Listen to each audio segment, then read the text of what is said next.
in John's head. You are listening to John Gazzardo, author, writer, blogger, and several other things we dare not mention. That dirty double-crossing bastard!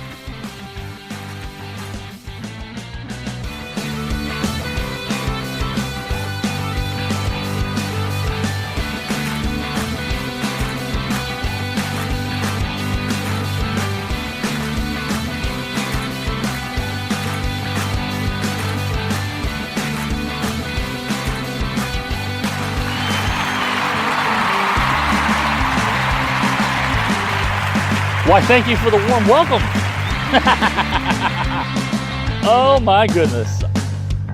I'm John, you're in my head, and we are doing the very first podcast of the new era. I'm actually on my Samsung Galaxy 9. Now, by the way, that is not a plug, because we already know that Samsung will make their opinions known. Yeah, it's nothing a lawsuit won't cure.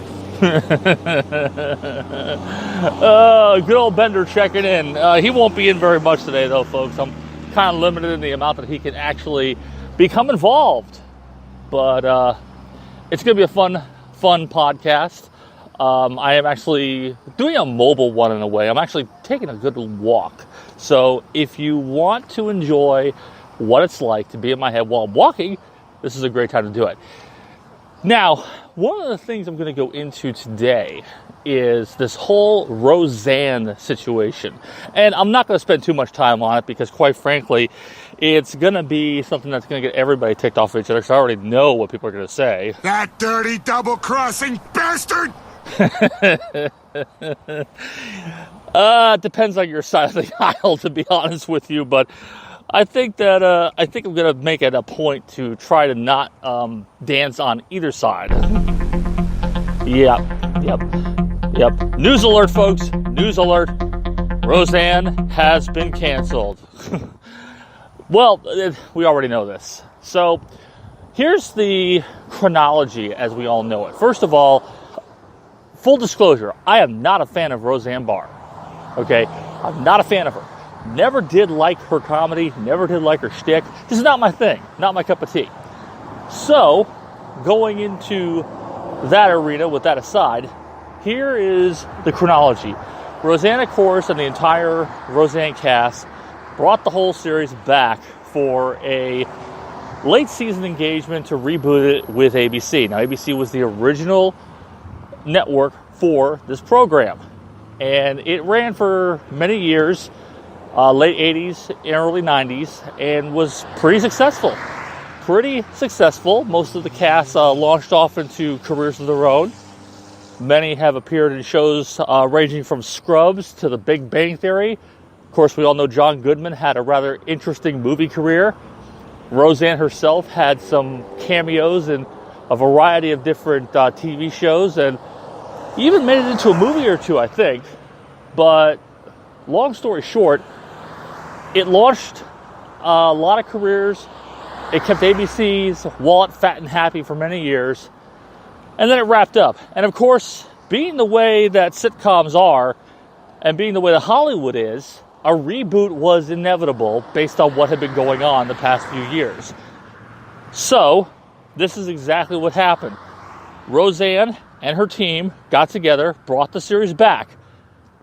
She brought herself back as herself, the self-titled character, mirroring herself from real life into the comedic life, which for her has usually resulted in moderate success, but in this time kind of looked like that exploding hand grenade that you were just going to hang on long enough to see if you could throw it right before it blew up in your face. In Roseanne's case, it did just that. The series ended up being on ABC for several weeks and managed to do very well. In fact, the first couple of episodes rated rather highly until towards the end of the series. Well, the series as we found out it would be, but towards the end of the first rebooted season, ratings started to fall off. Now, you could call this what you will. People tired of her shtick, people tired of the politics of the show, which, it really was a politically oriented show with a comedic bent. I don't care what anybody says, this really was a political show. To sports being on the TV because you had the NBA Finals and the Stanley Cup, as well as Major League Baseball ramping up. To people realizing, hey, it's spring, we have a life beyond the television. But you had a good chunk of people who tuned in to watch the exploits of the Connor family. And it did have some good messages. I will say that. I caught a couple of episodes. I wasn't overly impressed, but there were some moments that were poignant. There were some moments where you could see the discomfort in the cast with Roseanne really not having changed much in the past 20 or so years, as well as many of the cast doing their best to try and keep things going despite the fact that it looked like they were paying to do so. I mean, I'm not saying this was a bad show. I'm saying that the episodes I watched, it looked like the cast was struggling to keep the series on point and keep the series comedic, but also keep it balanced. Because let's face facts, Roseanne is one of the most bombastic people in Hollywood, one of the biggest purveyors of conspiracy theories among actors and actresses, and probably one of the biggest celebrity supporters of President Donald Trump. Yes, I called him President Donald Trump, not because I like the guy, not because I want him to succeed, but because I respect the office. But that's digressing in a direction which, quite frankly, is going to go sideways real fast if I don't bring it back to what the point was. And my point is that, yes, Roseanne screwed up. What she did on Twitter with making comparisons to a member of the Obama administration to Planet of the Apes was dumb. It was offensive in some ways. Now, some folks I know don't understand how it's offensive, but to be very honest with you, I can see it. I may not agree with it, but I can see it, and I'm not saying I agree with it or disagree with it, quite frankly. I really don't care enough about the series to really have an opinion either way. All I know is the way she approached it was boneheaded. And there is such a concept of setting yourself up to be fired. That's exactly what Roseanne did. Like it or not, and this is aimed at both at arch conservatives and arch liberals, because y'all both had a dog in this fight. Like it or not, Roseanne Barr's termination, and I don't care what ABC says about it being abhorrent, this was literally just an excuse for ABC. They renewed her prematurely. I mean, they renewed her after only one episode. Come on. What network does that? I mean, I don't even think, well, of course, unless you're MSNBC, and one of your political junkies scores a big ratings coup. But that's to be expected on a niche network. ABC is one of the big legacy guys. Okay? Long story short, ABC did something that most networks do not do. And they violated one of Hollywood's primary unwritten rules. You never renew a series after one episode, especially if it's as controversial a one as Roseanne. Now, I'm going to be the first one to say that I'm happy she didn't get renewed, but I'll tell you why I'm happy she didn't get renewed. It has nothing to do with politics. It has to do with the fact that I just don't care for her act. I really don't. I don't find anything about her comedy funny. Now, the supporting cast, I find John Goodman hysterical. Quite frankly, I think John Goodman and Sarah Chalke carried the show. I found Sarah Gilbert to be moderately amusing, but she was only moderately amusing on Big Bang Theory. I could never remember the name of the woman who plays Roseanne's sister and Sheldon's mom on Big Bang Theory. Sorry about that, folks. I just can't remember it. But she was moderately good, too. But generally speaking, this show was built around a single character, Roseanne Barr, and her family. It was an ensemble cast designed to orbit the central character. When you do that, you're setting yourself up for a dangerous fall. And that's exactly what happened. Now, I will explain in just a moment why I believe that ABC is being very disingenuous with the reasonings they're giving for why they canceled Roseanne. I'll do that, though, after we play a little music.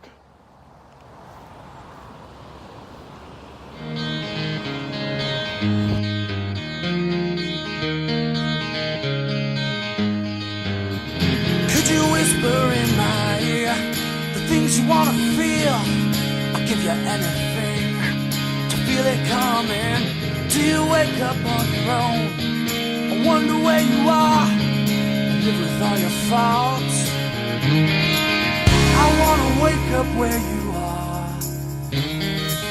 I won't say anything at all, so why don't you smile?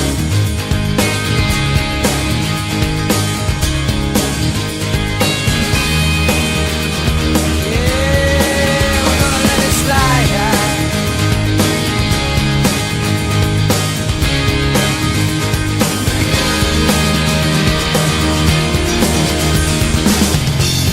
Love the life you kill. The priest is on the phone. Your father hit the wall. Your mom disowned you. Don't suppose I'll ever know. So it means to be a man, or something I can change. I live around here. I wanna wake up where you are. I won't say anything at all, so why don't you slide?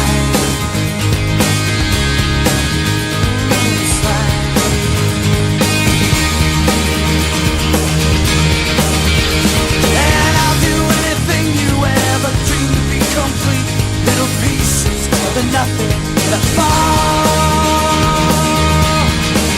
Oh man, put your arms around me. What you feel is what you are, and what you are is beautiful. Oh man, you wanna get married or run away?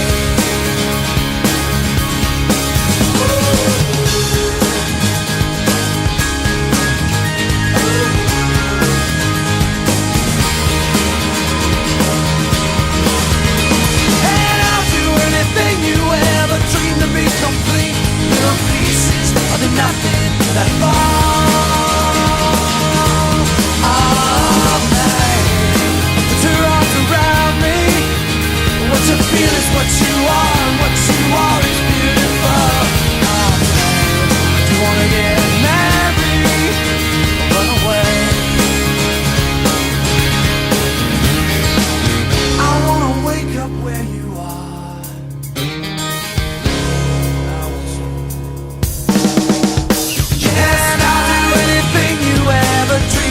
Complete, yes, pieces of the nothing that fall.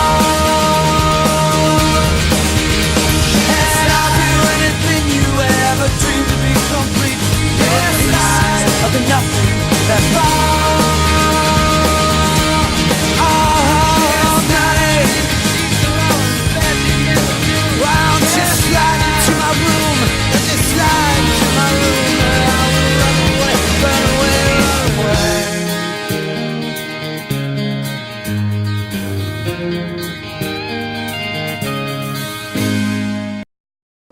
And thank you, Goo Goo Dolls, for that outstanding song, Slide, ladies and gentlemen.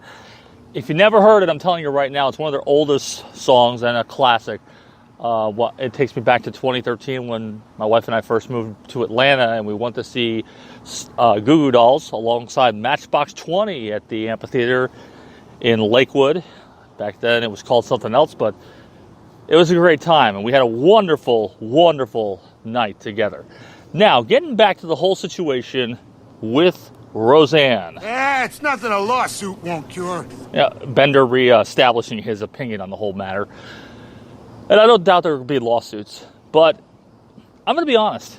ABC was very disingenuous in the reasoning they gave for axing the series. Now, call it what you want. Political correctness run amok, a reactionary attitude towards Roseanne. Call it exactly what you want. It doesn't matter. The fact is, she's out of a job, and so is the entire cast. The entire show was shut down. Now, ABC is owned and operated by Walt Disney Company. Walt Disney Company is a publicly traded company.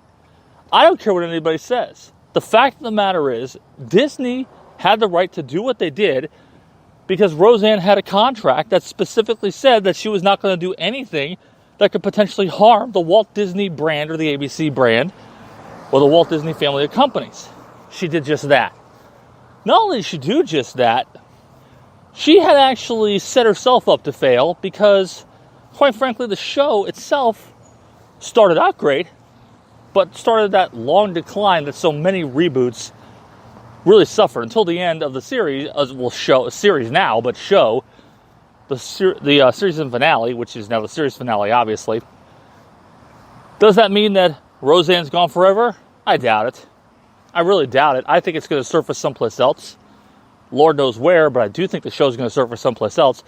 However, I think a lot of networks are going to back off until the uproar over it has died down a bit, and everybody's going to come back at greatly reduced salaries, Roseanne included. Hopefully it's a lesson to her to watch what she says until she knows she is one of these folks who can basically carry the network. She can carry the show, but can she carry a network? The answer obviously was no, because if she could, ABC would not have fired her. Okay, time for an uncomfortable truth, liberals. Roseanne was not fired strictly on the grounds of making a bigoted, racist tweet. Believe me when I say this. I don't care what ABC says. I don't care what the insiders say. Common sense says that ratings had a lot to do with it. Ratings are the Bible of the industry. They are the be-all and end-all. Just like with a salesman, if you don't hit your quotas, you're out. In Hollywood, if you don't hit your ratings, if you don't hit your box office features numbers, you're out. For Roseanne, she wasn't hitting it.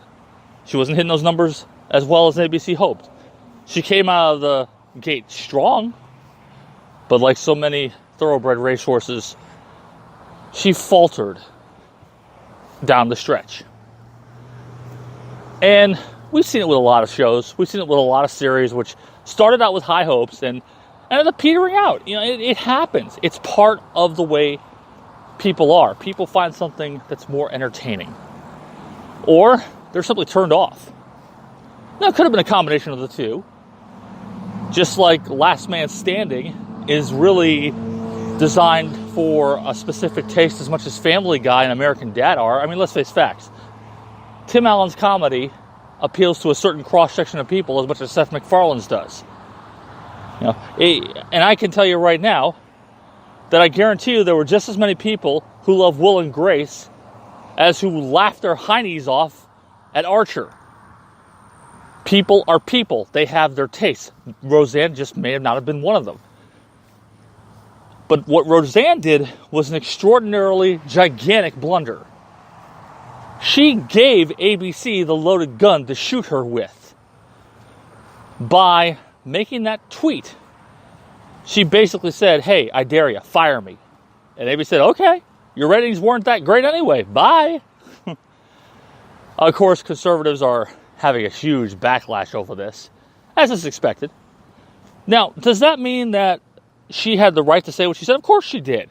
We live in a country with a First Amendment that protects her from government reprisal. Note, I said government, does not mean private citizen. She had the right to say whatever she said, but Disney has the right to do what they felt is best to protect their business. Do I agree with what they did? Like I said, I don't really care. I do think that what they did from a business standpoint was legal. I don't give a crap one way or another if they got rid of her. If they kept her, fine, no problem for me. Just meant that whoever watched her, if she showed a complete lack of remorse and became even more bombastic, it would just go to show that the people who continued to tolerate it because they agreed with what she said or her right to say it, it would show really what side they came down on. They either would come down on the "I don't disagree with what you say, but I will defend to your death the right to say it" camp, or I will come down on the "yeah, you're telling it like it is, you're telling what I agree with" camp. Neither side's popular. But, as the saying goes, it is what it is. Of course, for Roseanne, that means she has to make some tough decisions. Is she going to shop the show around to other networks? I would say the chances are very high, yes, she will. I don't think anybody's going to touch it with a 30-foot pole right now. But I do think that somebody will take a flyer on it down the road, like I said, after all the hubbub goes away. And you'll see it resurface, probably in a much more reduced fashion. Especially since she, for lack of a better term, burned a bridge with a few of her pivotal co-stars. I mean, a Twitter war with Sarah Gilbert is not smart for her. But like I said, this is Roseanne Barr. She's got President Trump's blessing. So she can get away with doing a lot of things right now.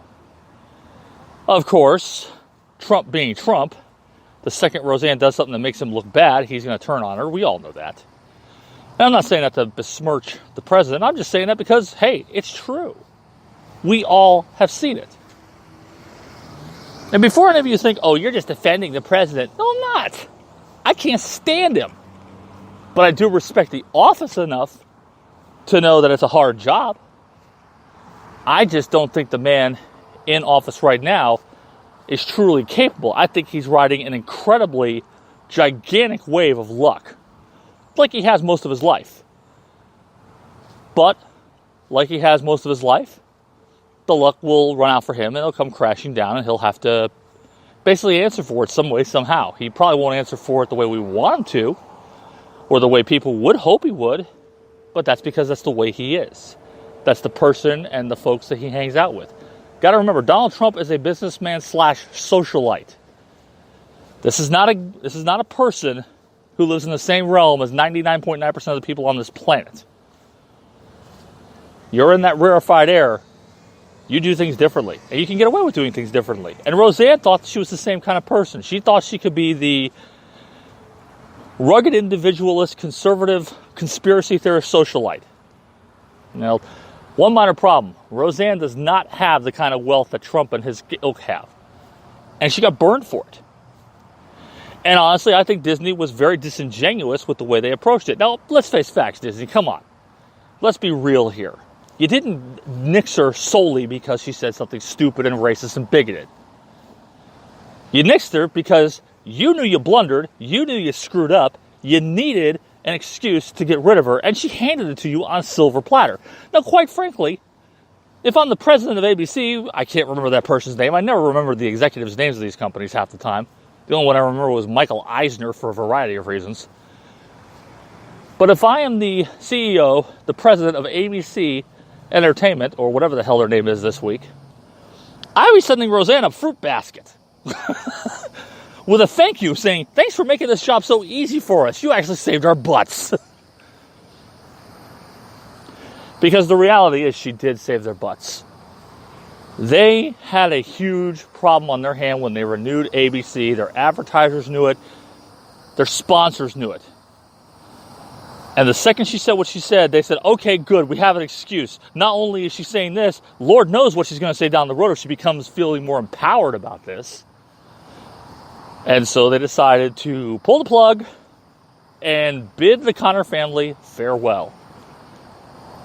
So, that is the story of a family named the Connors. And we're going to take another break because I'm going to go into something a little more lighthearted, but something just as important. I'm going to go into the world of independent authors and some things that we face on a daily basis that many people just might not understand. Okay?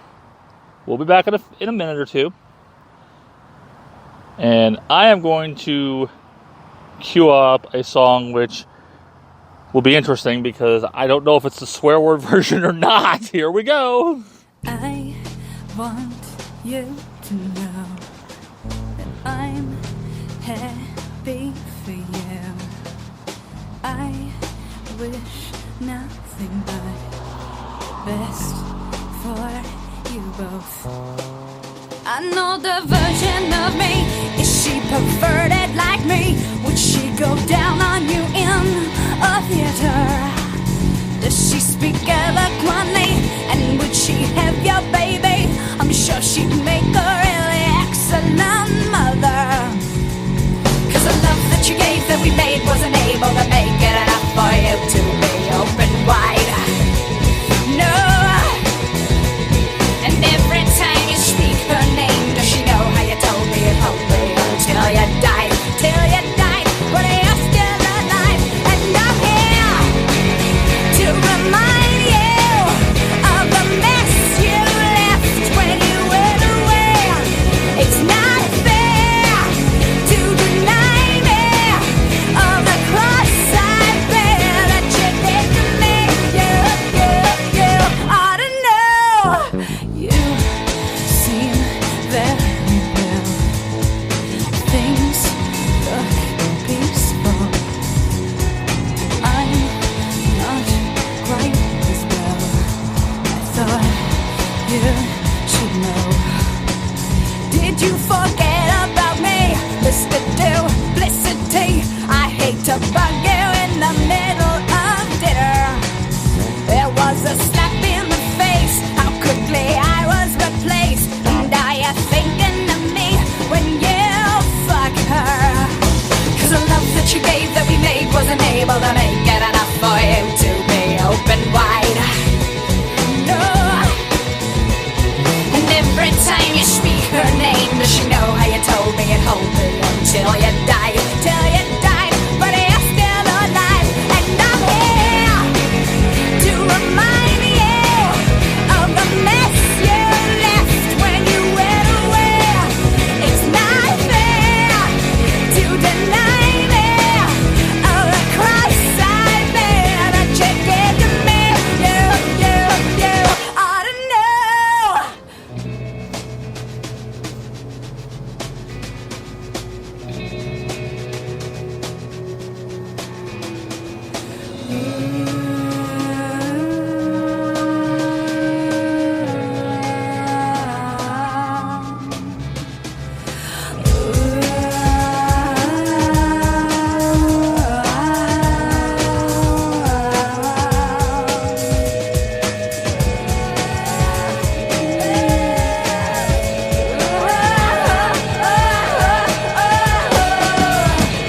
Cause the joke that you laid in the bed that was made, and I'm not gonna fade as soon as you close your eyes.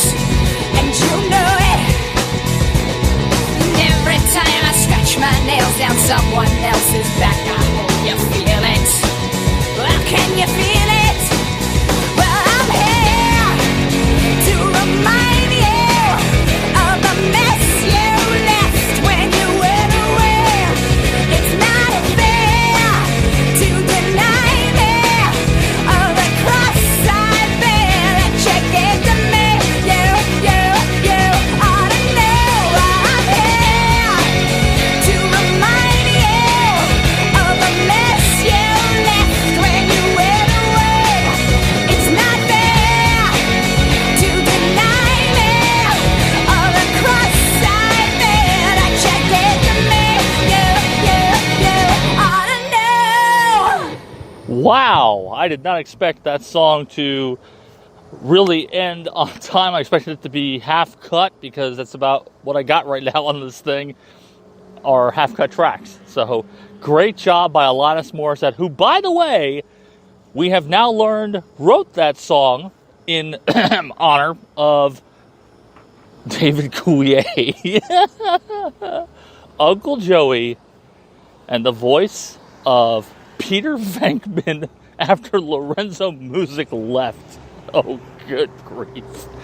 I can never look at the real Ghostbusters after season 2 the same way again. All I could imagine was Janine Melwood hooking up with Peter instead of Egon. Now that was just disturbing. Anyway, oh my God. That dirty double-crossing bastard! Oh, Bender, your time is so good. So, one of the things I wanted to get into in this final 15 minutes of the podcast is, well, 14 minutes really, I have a minute for bumper music, is the travails we writers face when doing what we do. And yes, I know people are going to be thinking, yeah, no, not quite. We're not going to be falling asleep here. I'm focused on Amazon's efforts to rearrange their algorithms. Now, most of you who know independent authors know that becoming an indie, as we call ourselves, is not easy. And an indie author does not necessarily mean just self-published. Because as we all know, Amazon has CreateSpace, which is the engine that many authors who can't find agents or who can't find a publishing house use to self-publish. I guess that dirty word, self-publish, it's not always a dirty word. Think about 50 Shades of Grey. That was a self-published job. E.L. James self-published that bad boy before she was picked up, and of course that particular story, that missive, that Twilight fanfic, I would have done it in Maurice LaMarche's brain voice. I just don't have the timbre to pull it off.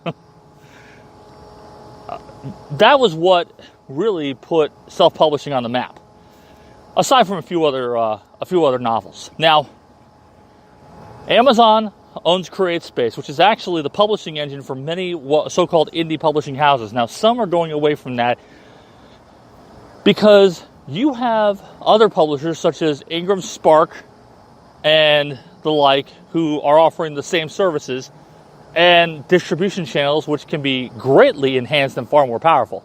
That's not to knock Amazon. Okay? Let's just face it. Amazon is the 800-pound publishing gorilla in the room for all things media, be it paper, print, music, video, whatever. They are the big boy on the block. They're the Walmart of the publishing biz. Now, being an independent author myself, the reason we call ourselves indies is because we're affiliated and associated with smaller publishing houses outside the big five from New York. And those of you who are not particularly familiar with the publishing business, cracking into the big five, and I'm referring to the ones like Random House, Doubleday, those ones, those big boys. New House, the ones who who are a everyday name. They are a household name. Getting in there is damn near impossible. It's a lot like, and I'll tell you how I found this out. And how I knew what I was getting into was not going to be easy.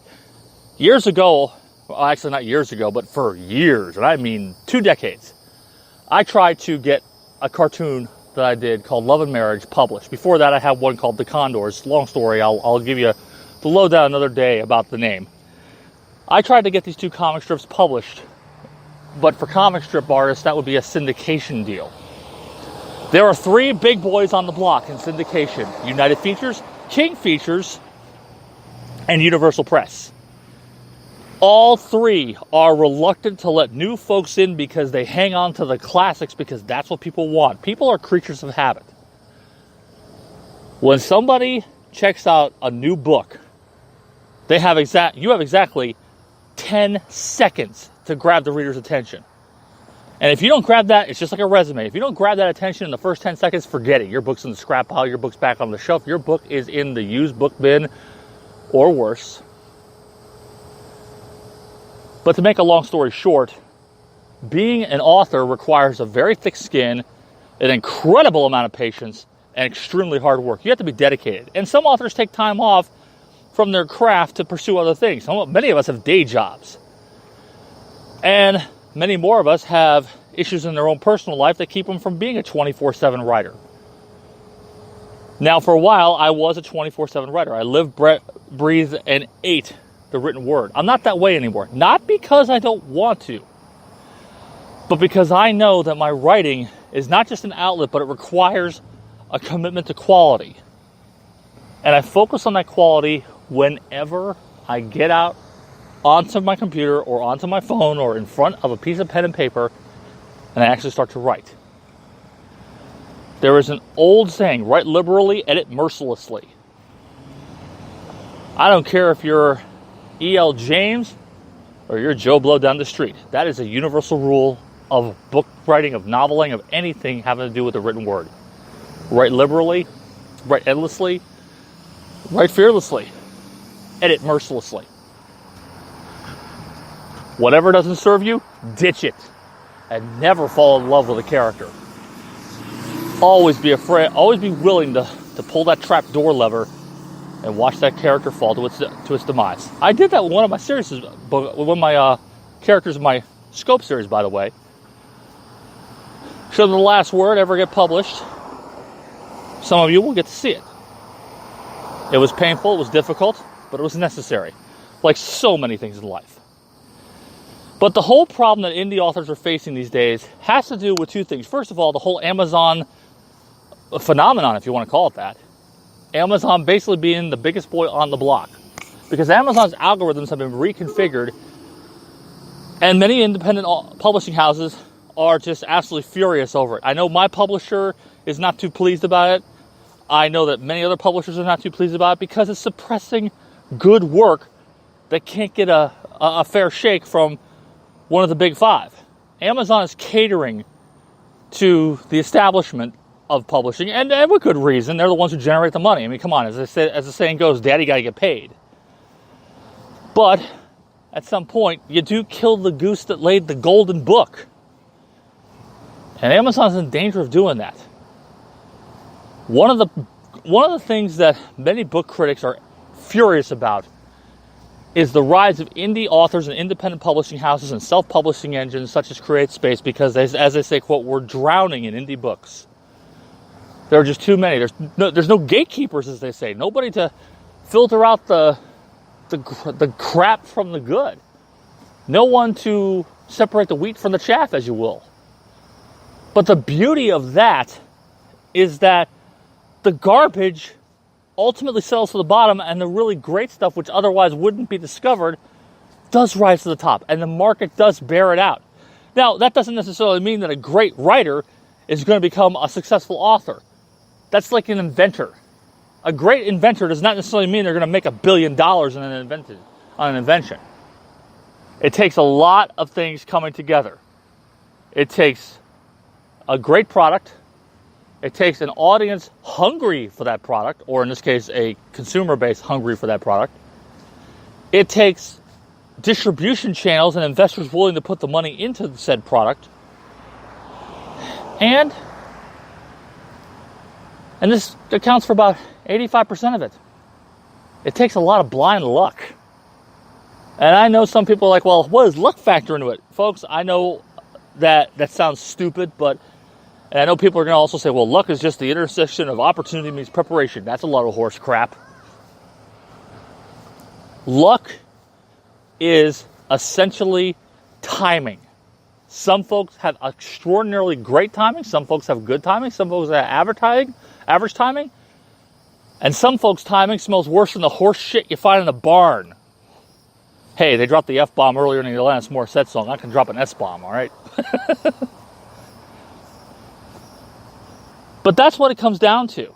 And that's what indie authors are fighting. We're having to fight each other for a share of the market. We're having to fight Amazon's algorithms retooling, Google's algorithm retooling to boot, Apple, because their iBooks are becoming a little more prevalent, although the iTunes store is very clunky, I'll be the first to say it.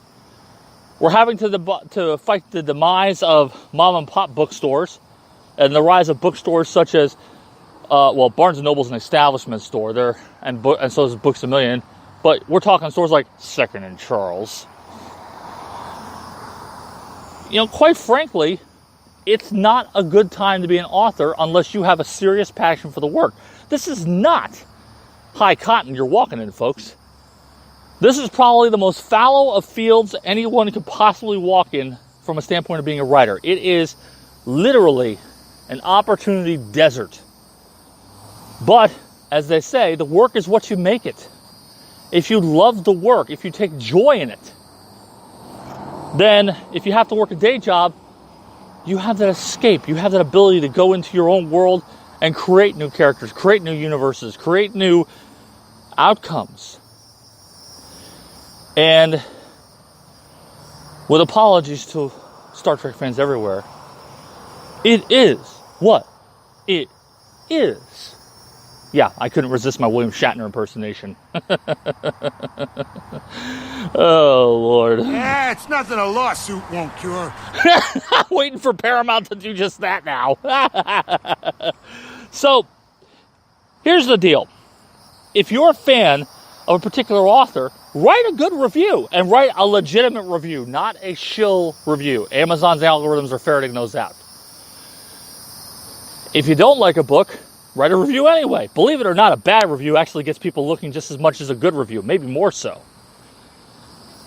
Don't be afraid to give a bad review to a friend. The worst reviews, the worst sorts of reviewers are the people who are unintentional sycophants. Folks who absolutely do not want to hurt their friends' feelings by telling them the truth. Tell them the truth. Be honest. Tell them, hey, look, this book sucks. And say it in a public forum. Trust me, it motivates writers. At least the good ones, anyway. But for we indie authors to thrive and survive, we've got to take the mentality, and this is going to sound strange, but it's a historical standpoint. We're going to have to take the mentality of the families who left the Dust Bowl in the Great Depression looking for better lives. Because right now the publishing business is the Dust Bowl. We've got to find a way to reinvent ourselves. We've got to find a way to help our publishers reinvent themselves. And most importantly, we've got to stick with it. This can't be a flavor of the month kind of thing. We can't just say, oh, I had a horrible month with selling, but I'm just going to drop it. You know, if you haven't been marketing very well, you probably aren't going to be marketing very well down the road until you get your head right. I'm suffering that myself.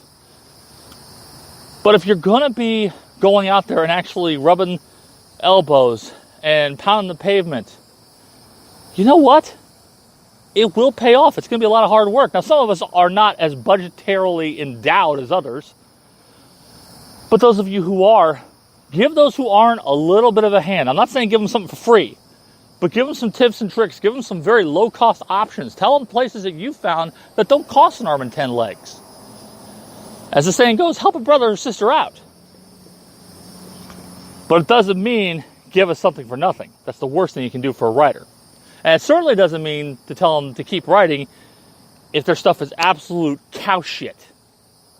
I mean, if it smells like a cat just took a giant-ass crap on their computer and the keyboard somehow generated something, tell them, hey, look, this is cat crap, all right?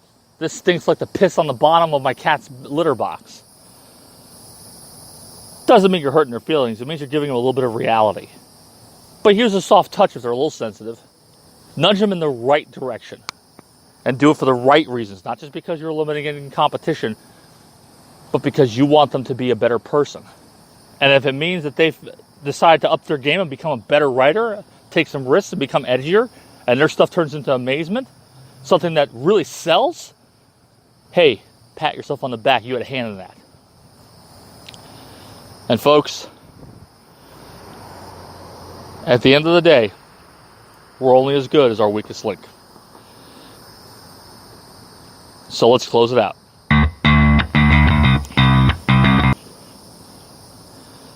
Well, that didn't work very well. That's what happens when your thumb slips. Oh, God. This is going to have to be compressed. You've been listening to John's Head, a presentation of John's Head. Facebook, Real John's Head.